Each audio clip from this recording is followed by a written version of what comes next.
Click, call, or visit a Spectrum store today.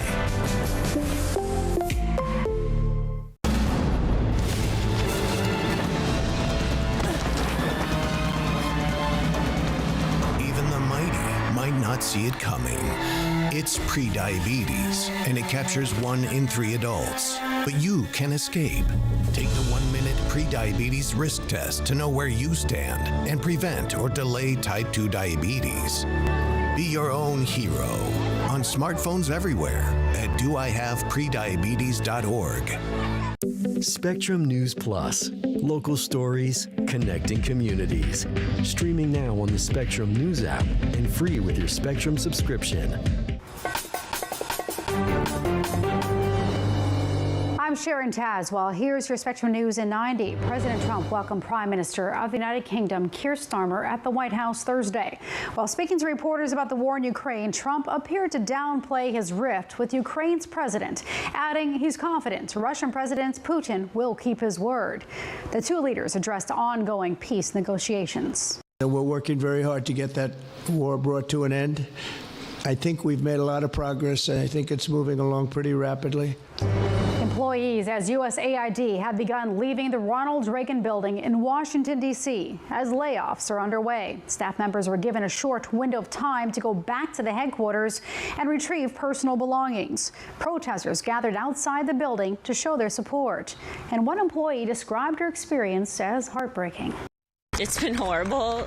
There's been little to no communication with us. We're being treated terribly. There's been no offboarding with us. It's just been very sudden. Tributes continue for actor Gene Hackman after he and his wife were found dead Thursday along with their dog. The Oscar-winning actor starred in The French Connection and dozens of other films. Investigators say the pair were likely dead for some time before being discovered. Authorities do not suspect foul play. And that's a look at your Spectrum News in 90.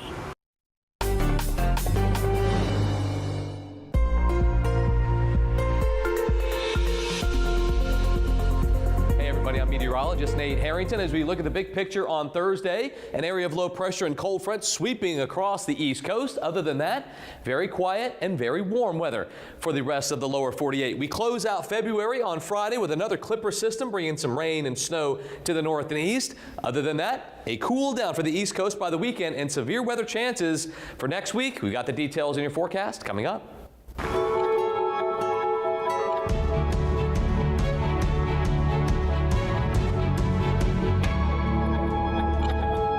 We stand side by side still today, and we're focused now on bringing an enduring end to the barbaric war in Ukraine. And that's what we must do now, because it can't be peace that rewards the aggressor. Prime Minister of the United Kingdom, Keir Starmer, meeting with President Donald Trump at the White House Thursday as both countries work together to bring an end to the Russia-Ukraine war. While the U.S. president remains optimistic of a peace deal, Trump also warns if it doesn't happen soon, it may not happen at all. Thanks for joining us. I'm Sharon Tazwell.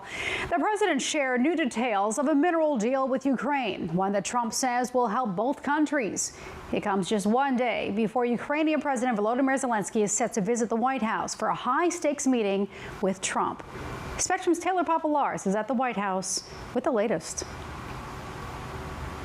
British Prime Minister Keir Starmer arrived at the White House Thursday ready to charm President Donald Trump. He delivered a letter from King Charles inviting the president for another official state visit to the UK and praised Trump's approach to negotiating a possible end to the war between Russia and Ukraine. Thank you for changing the conversation to bring about the possibility that now we can have a peace deal.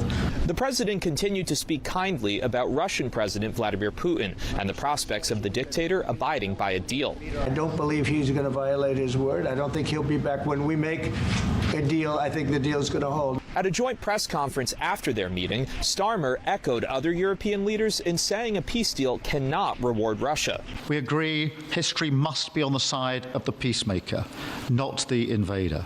President Trump, who called Ukrainian President Volodymyr Zelensky a dictator just last week, spoke more highly of him before Zelensky comes to the White House for his own meeting on Friday. I have a lot of respect for him. We've given them a lot of equipment and a lot of money, but they have fought very bravely, no matter how you figure it. Trump was asked if he still supports Article 5 of the NATO treaty, that if European peacekeeping troops were in Ukraine after a deal and got attacked, the U.S. would respond. I support it. I don't think we're going to have any reason for it. I think we're going to have a very successful peace. And Taylor Populares joins us from the White House. Taylor, the president is set to meet with Zelensky Friday. Can you tell us what's at stake?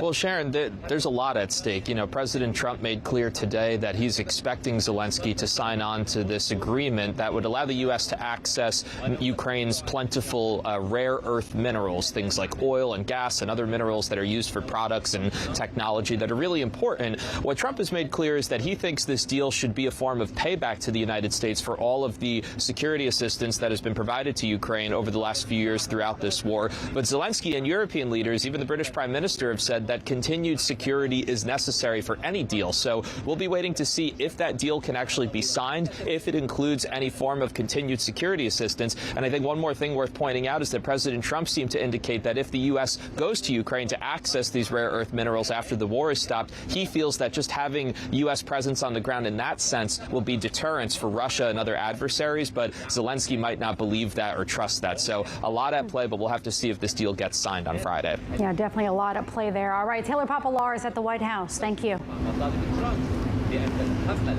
Meanwhile, employees at the U.S. Agency for International Development, or USAID, have begun clearing out their desks. The Trump administration is terminating more than 90% of the agency's staff. Spectrum's Rena Diamante was at the Ronald Reagan building as protesters showed up to support employees. Former employees at the U.S. Agency for International Development in Washington were given 15-minute time slots Thursday to clean out their desks and take away their belongings. Protesters gathered outside the agency's headquarters in a show of support. Every emotion you can imagine at every single minute of the day all at once. So there's been a lot of anger. There's been sadness. I have dedicated my life. I've known since I was 16 that I wanted to do this work. The workers were involved in every aspect of the agency's operations, including the distribution of foreign aid to fight hunger, improve healthcare, and deter terrorism. Caitlin Harwood worked with Mozambique, delivering treatments for malaria and tuberculosis, and providing antiretroviral medications. We're not criminals. We are just here to serve the American people and to serve the people abroad that are the poorest people in the world. So to be treated this way, to come in and have security guards and DHS police escort us, it feels horrible. The agency's former ambassador under former President Joe Biden even stopped by to lend her support. USAID's mission is about elevating individual dignity, human dignity. The way that USAID is being destroyed, the way these individuals are being personally attacked, it's an assault on dignity. It's literally USAID's mission in reverse. USAID was the first agency targeted by President Donald Trump and his ally, Elon Musk, to make good on Trump's promise of shrinking the government. During last year's campaign, Trump expressed deep skepticism about foreign aid. 90% of U.S. aid workers are being terminated, and the State Department will oversee the foreign aid that's left. On Wednesday, the Supreme Court temporarily blocked a judge's order that had given the administration a deadline to release billions of dollars in frozen foreign aid. The pause will allow the full court to take up the issue, perhaps as soon as Friday. Rena, staying with the Trump administration, Elon Musk says the FAA's air traffic control system is failing, and he's suggesting his Starlink company take over. What can you tell us about that?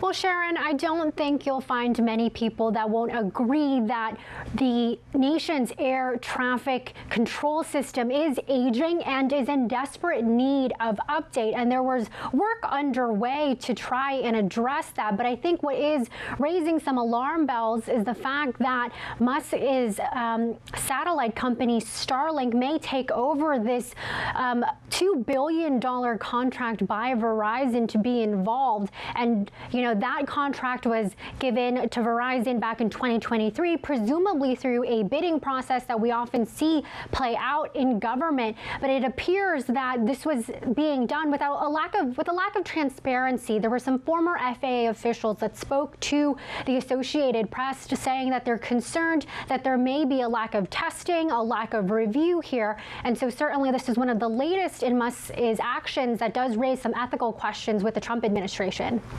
All right, Rena Diamante in Washington. Thanks so much. Linda McMahon is one step closer to leading the Department of Education. Coming up on Spectrum News, President Trump's plan to dismantle the agency.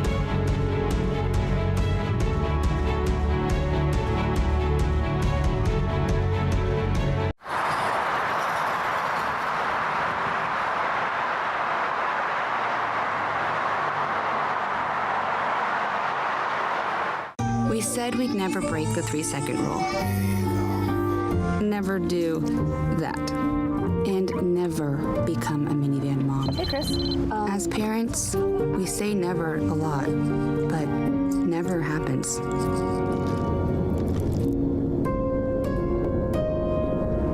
So when you say you'd never leave your child in a hot car, know it can happen. Before you leave the car, always stop, look, lock. I really am in the middle of nowhere. Every day is different. Chores, come on, homeschooling, and then I fit in the rug business. I just got a new batch of rugs that I'd love to show you. I have a website, and a lot of what I do is sharing my home life. Mommy's leaving. Reliable, high-speed internet is the foundation of our business. Spectrum was great. They went out of their way to make sure that I was okay and I was taken care of. Shoo! And that's the awesomeness of having Spectrum. I'm an ex-drug dealer, and I'll be your sub today.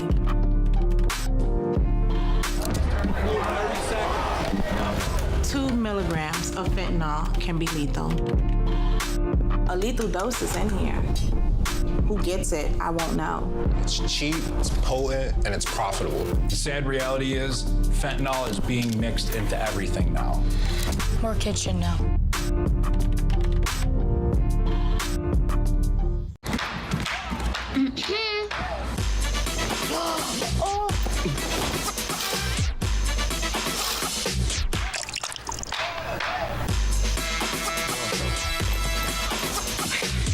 You're not gonna get it all right. Just make sure you nail the big stuff. Mama! Like making sure your kids are in the right seat for their age and size.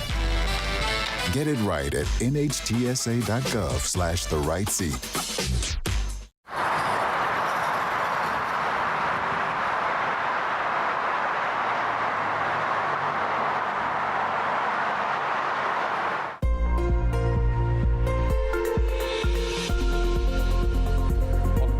News. It's your weather on the ones. Maybe it's your space news on the ones. There is the moon, courtesy of Firefly Aerospace and the Blue Ghost lunar orbiter. This lunar orbiter will actually be an excursion vehicle on March 2nd, scheduled for a landing on the moon. Very cool stuff. This is a private aerospace company and one of the first moon missions in a very long time. Just wild to see the moon so up close and such sharp clarity. Hopefully we get some good videos from the surface of the moon by next week. Temperatures Thursday. Continuing to see that surge of very warm air, 50s and 60s as far north as Montana and the Dakotas. Kansas City, St. Louis, both at 62 degrees on Thursday, 64 in Denver. These numbers, we've been talking about how warm they've been, 15 to 25 degrees above average in most spots. Ahead of a cold front that moved through, temperatures even got very warm in the Carolinas, approaching the 80-degree mark in places like Raleigh and Columbia, South Carolina. Satellite and radar picture did show some of the showers, some of the snowfall that folks across the East Coast saw from the afternoon hours onward. I think by the time we get to Friday morning, most of that will dry up, and then we pay attention to the second Clipper system that'll be moving through. Notice Friday, some snow for the UP of Michigan and the state of Michigan on Friday morning. Then the rest of the Northeast sees that snow from the Clipper system move through, and we're not talking about a lot here, maybe an inch, maybe 2, maybe 3 inches of snow when it's all said and done by Saturday. Temperatures Cool, not cold. Above the freezing mark in Minneapolis, you got a lot of snow melt going on too in the upper Midwest, leading to some flood advisories, not because of the rain, but because of the snow melt, how warm it has been. There will be some cooler air to start to descend by Friday and the weekend ahead. We're also going to talk about a very active pattern next week. That's in your extended forecast in 10 minutes.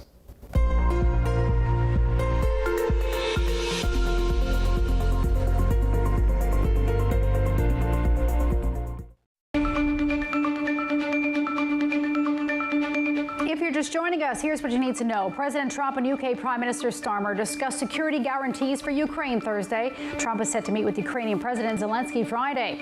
Negotiations on the second phase of the ceasefire between Israel and Hamas has begun. Israel's refusal to leave the Gaza Strip could complicate negotiations in the fragile deal.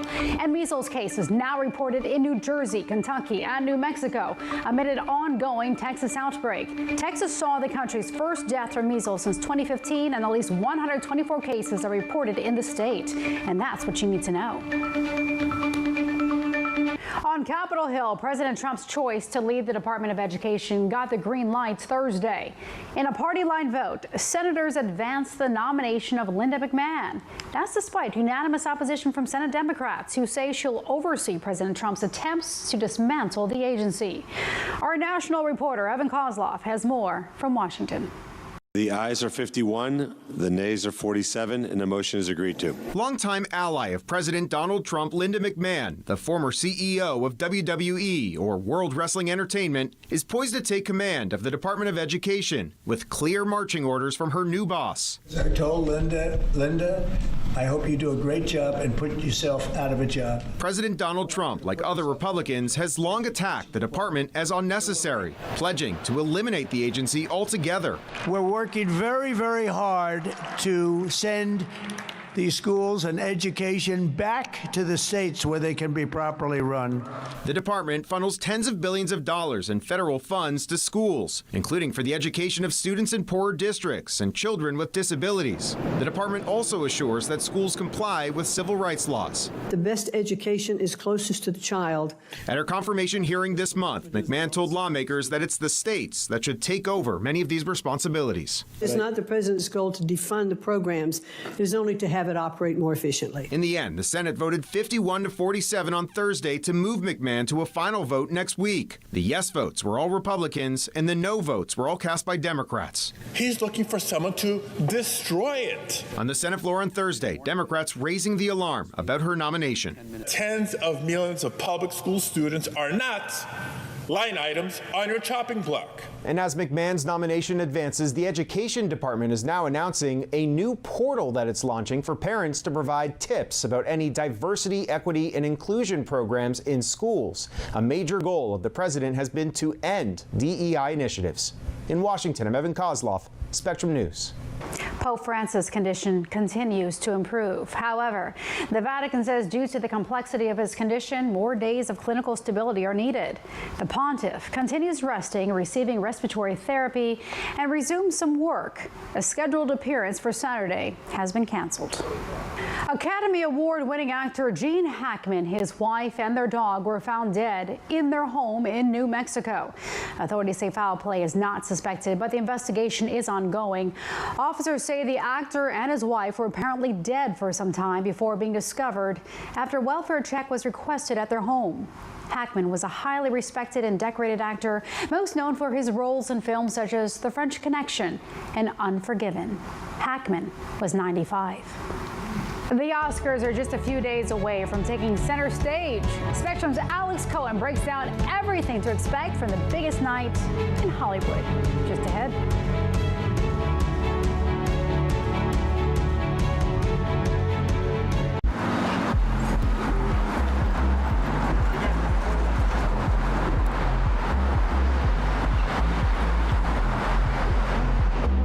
For the millions of school-age children across the country, the state of their schools can have a lasting impact on their health and well-being.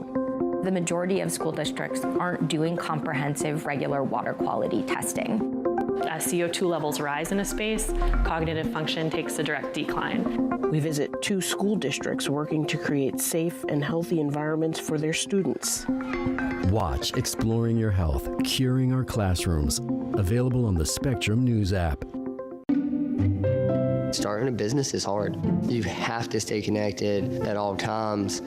As we've been growing the studio, Spectrum's been there every step of the way. I'm always able to make the phone call that I need. I'm able to shoot that text message or that email. Every vital piece of equipment that we have here uses Spectrum. Fast, reliable internet, starting at $40 a month, backed by the Spectrum commitment to keep your business connected. I tell my son, I love you every single day. Now, my dad has never said that to me. Not because he doesn't love me, but because culturally it wasn't comfortable for him. Now that he's a grandfather, he says, I love you to my son every time he sees him. My advice to all the fathers out there, forget the cultural restrictions. They grow up way too fast for you to waste even a single precious moment. Food isn't just fuel to live, it's fuel to grow. My family relied on public assistance to help provide meals for us. These meals fueled my involvement in theater and the arts as a child, which fostered my love for acting. The Feeding America network of food banks helps millions of people put food on the table. When people are fed, futures are nourished. Join the movement to end hunger, and together we can open endless possibilities for people to thrive. Visit feedingamerica.org/actnow.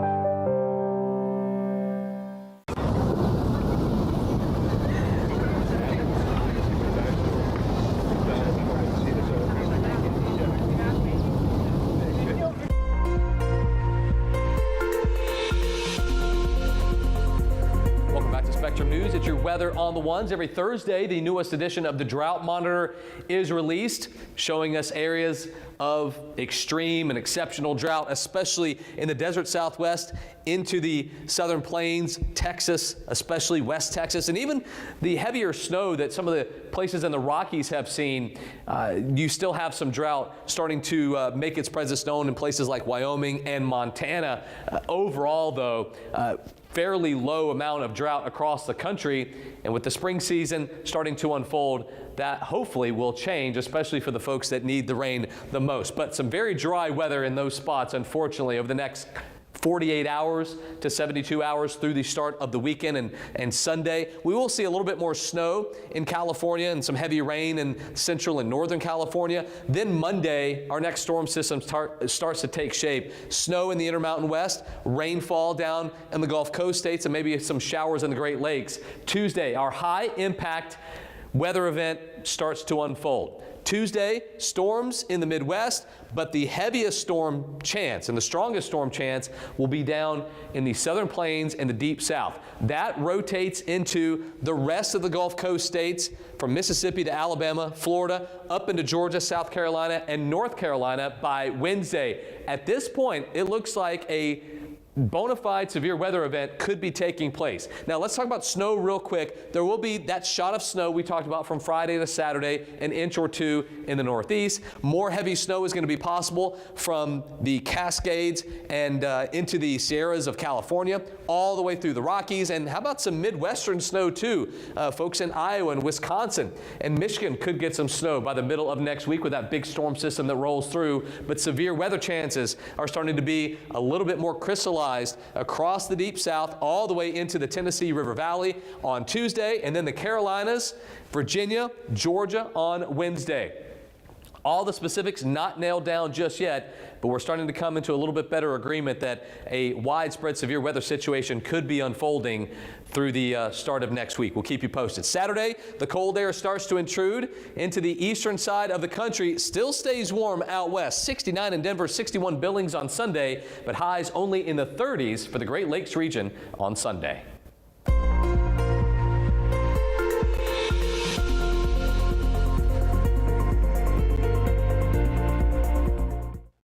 The 97th annual Oscars are happening this weekend in Hollywood. And though the ceremony is supposed to be a celebration of film, the impact of recent natural disasters and a polarized political climate is bound to be felt too. Spectrum's Alex Cohen has more on what to expect from the biggest night in entertainment. 'Tis the season for rolling out the red carpet and getting the big gold guys ready for a star-studded night, which will air on ABC and, for the first time, streamed live on Hulu. Another change, unlike previous years, the nominees for Best Song will not be performed live. That said, Wicked stars Cynthia Erivo and Ariana Grande are set to perform during the event. Anora, a film about an exotic dancer in Brooklyn and her tumultuous relationship with the son of a Russian oligarch, has recently become a frontrunner for Best Picture. The film Conclave is also considered a serious contender, considering its timely theme, and after a big win for Best Ensemble at the SAG Awards. Netflix's Emilia Perez, about a Mexican cartel boss who undergoes gender transition surgery, is the most nominated film, despite mixed reviews. Its star, Carla Sofia Gascon, is the first openly trans actor to be in the running for an Oscar, but, says film critic Tim Cogshell, when bigoted remarks Gascon posted years ago were unearthed, the film's award prospects quickly deflated. It's a difficult sort of situation. We do not want, Hollywood does not want the evening of the Oscars to become about the controversies associated with that movie. Controversy also swirled around the use of artificial intelligence to adjust some of the Hungarian dialogue in The Brutalist. But Cogshell says that shouldn't hurt Adrian Brody's chances for the Best Actor Oscar. Still, Brody faces stiff competition from 29-year-old Timothée Chalamet, whose portrayal of Bob Dylan recently earned him the Screen Actors Guild Award. But the truth is, I'm really in pursuit of greatness. A similar generation divide exists between two women considered frontrunners for Best Actress, Anora's 25-year-old Mikey Madsen and 62-year-old Demi Moore, who plays an older actress desperate to hold on to beauty and youth.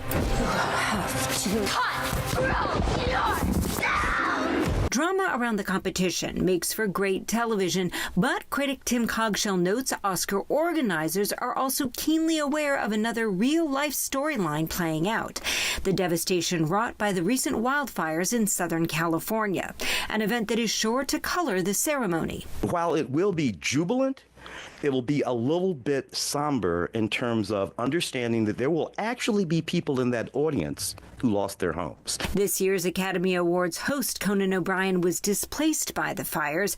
The natural disaster also pushed back the nomination announcement and voting window.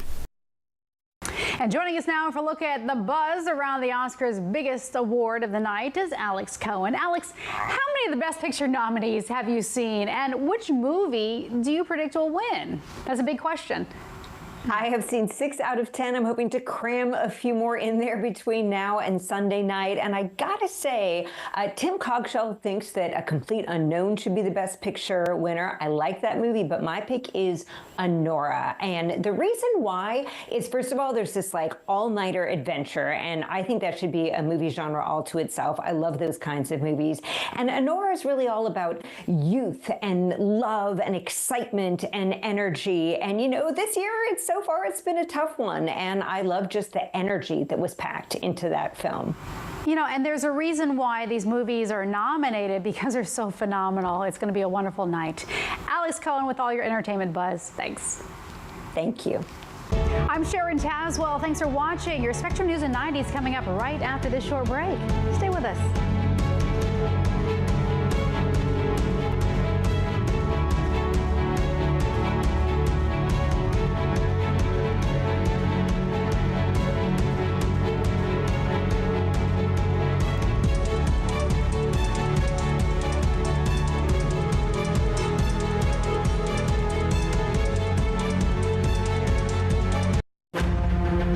Friday nights, The Big Deal with Errol Lewis, where Spectrum News' local political journalists break down the most important issues shaping our nation.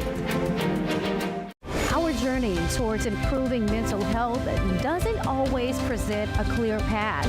Every Thursday on Your Mental Health, we listen to voices across our communities, discussing the challenges of everyday life and presenting accessible resources to guide us along the path to our well-being, providing hope and empowering choices that light the way to a healthier you. Your Mental Health with Dr. Nicole Clark, Thursdays on Spectrum News Plus, available on all your favorite devices.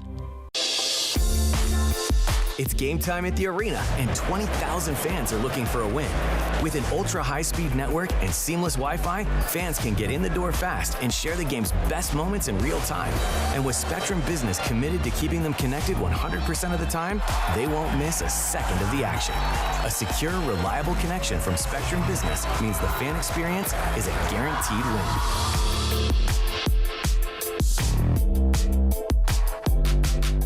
Whether it's our stories,